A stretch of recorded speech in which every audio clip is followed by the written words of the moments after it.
In the heart of West Africa, a missionary sat with a deep puzzle on his mind. He was trying to translate the Bible into the local Bambara language, a task filled with many challenges. But one word, in particular, seemed impossible to capture. The word was redeem. How could he explain this profound idea to people who had never heard it before? He looked for a word that meant to buy something back, to set it free from being lost. He searched the local dictionaries and spoke with elders, but nothing quite fit. The concept felt too abstract, too distant from the everyday lives of the people he had come to serve. The weight of this single word felt heavy on his shoulders. He turned to his trusted local assistant, a wise man who knew the language and the culture better than anyone. "How would you say redeem in your language?" the missionary asked, hoping for a simple answer. The assistant paused for a moment, his eyes looking off into the distance as if searching through the pages of his people's history. He didn't offer a single word but a beautiful, powerful phrase. He replied softly, "It is the day God took our heads out." The missionary was confused by this strange and vivid picture. What could it possibly mean? How did taking someone's head out of something relate to the idea of redemption and being saved? The missionary leaned in, his heart open and ready to learn. He knew this was more than just a translation, it was a window into the soul of a people.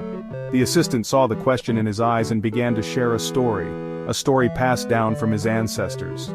It was not a happy story, but it held the key to understanding everything. It was a tale from the dark days when slave traders roamed the land, bringing fear and sorrow wherever they went. The phrase "God took our heads out" was not just a collection of words. It was a living memory, a scar on the heart of the community that had over time become a symbol of ultimate freedom. The missionary realized that the answer to his question was not found in a book, but in the painful experiences of the past. The assistant's words painted a picture far more powerful than any definition he could have found. He understood that to truly grasp the meaning of redemption, he had to first understand the meaning of being held captive. He had to see the chains before he could celebrate the freedom. The story that followed would change how he saw the word redeem forever, filling it with a depth and reality he had never imagined. It was a lesson not just in language but in the very nature of God's love for his children. The assistant began to tell the story of a terrible time in his people's history. He described how strong men from his village and from neighboring villages were captured by ruthless slave traders. These men were not treated like human beings. They were treated like property, like animals to be bought and sold.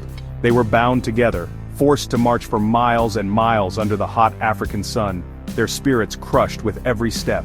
The journey was long and brutal, leading them away from their homes, their families, and everything they had ever known. The hope of ever returning, of seeing their loved ones again, grew dimmer with each passing day. To keep the captives from escaping, the slave traders used a cruel and heavy device. They would force a thick, unyielding iron collar around each person's neck. These collars were then linked together by a long, heavy chain, creating a human train of sorrow and despair. Imagine the weight of that iron pressing down on your shoulders day and night. Imagine the chafing against your skin, a constant reminder of your lost freedom. The collar was more than just a physical restraint, it was a symbol of complete hopelessness. It meant you belonged to someone else, that your life was no longer your own to live. The men in the chain could not run, they could not even turn their heads freely, they were forced to move as one, stumbling forward in the dust, their every movement controlled by the masters who held the chain. The iron collar was a constant, painful presence. It was a heavy yoke that they could not remove on their own. No amount of struggling or pulling could break them free. Their strength was useless against the cold, hard metal that bound them. They were trapped, completely at the mercy of their captors, with no power to change their own fate. This was the ultimate picture of being held captive, a life without choice or dignity. This story of the iron collar paints a vivid picture of what it means to be truly enslaved. It is not just about being held captive physically, it is about being spiritually broken. The villagers in the collars had lost their freedom, their identity, and their hope. Their heads were literally bowed down by the weight of their chains. This image, so full of pain and suffering, became the foundation for understanding the incredible joy of being set free. Before you can appreciate the light, you must first understand the darkness. And for these people, the iron collar was the deepest, darkest night of the soul. But even in this dark story, there were moments of light and hope. Sometimes as the long line of captives was marched through a village, a local chief or a wealthy family member would see a friend or a relative in the chain. Their heart would break to see someone they loved in such a desperate state, bound by the cruel iron collar. They could not bear the thought of their loved one being taken away forever, destined for a life of slavery in a foreign land. Seeing a familiar face in that line of despair would stir them to action, compelling them to do whatever it took to save them. The chief would approach the slave traders and begin a negotiation. He would offer a payment to buy the person's freedom. This payment was not small, it had to be of great value. He might offer gold, precious ivory, silver, or brass, whatever the price demanded. This act was called redemption. The chief was paying a ransom to buy back a life that had been stolen. It was a costly sacrifice, a transfer of wealth to purchase a person's liberty. The slave traders, who cared only for profit, would accept the payment, their greed satisfied by the high price paid for a single life. Once the price was paid, a beautiful ceremony would take place. The slave trader would unlock the iron collar from the captive's neck. A friend or family member would then carefully and gently lift the heavy iron ring up and over the person's head. In that moment, the captive was redeemed. Their head was literally taken out of the collar. Can you imagine the feeling of relief, the sudden lightness, the freedom to lift your head and breathe freely for the first time in so long? You were no longer a slave but a free person, returned to your family and your home because someone loved you enough to pay the price. This act of redemption was a powerful public declaration. It said that this person was valued, that they were loved, and that they were worth the high price of freedom. The one who was freed owed their new life to the one who paid the ransom. They were redeemed not by their own strength or their own merit, but by the gracious and costly act of another. This beautiful picture from West African history gives us the perfect key to unlock the meaning of redemption. It is not just an idea, it is a story of being bought back from being held captive by a loving Redeemer who pays the ultimate price.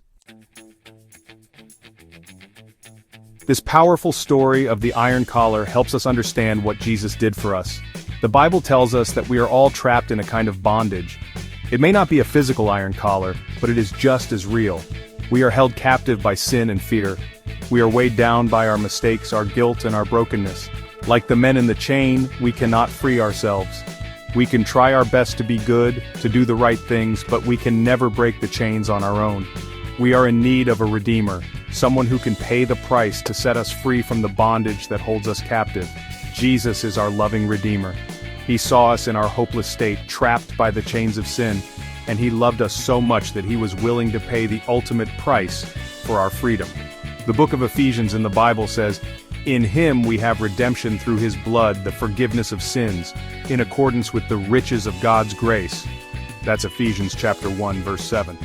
The price He paid was not gold or silver, which can tarnish and fade. He paid with His own life, His own precious blood on the cross. This was the highest price ever paid, a perfect sacrifice to buy us back from the slavery of sin and death. When we accept this gift, it is as if God Himself reaches down and lifts the heavy iron collar from our necks. He takes our heads out of the yoke of sin and shame. We are no longer defined by our past mistakes or our failures. We are set free to lift our heads high, to live as children of God, full of hope and purpose. This is the true meaning of redemption. It is being bought back, set free, and given a new life. It is the incredible moment when God takes our heads out of the chains and welcomes us home into His loving family, not because we deserved it, but because of His amazing grace. So, when you hear the word redeem, think of this powerful story. Picture the heavy iron collar and the friend who paid the price to set the captive free. Remember that Jesus did the same for you. He paid the price to free you from everything that holds you back. He offers you a new life, unburdened by the weight of the past. He invites you to walk in the lightness and liberty that comes from being truly redeemed. This is the good news of the gospel. The chains are broken, the price is paid, and our heads have been taken out. We are free.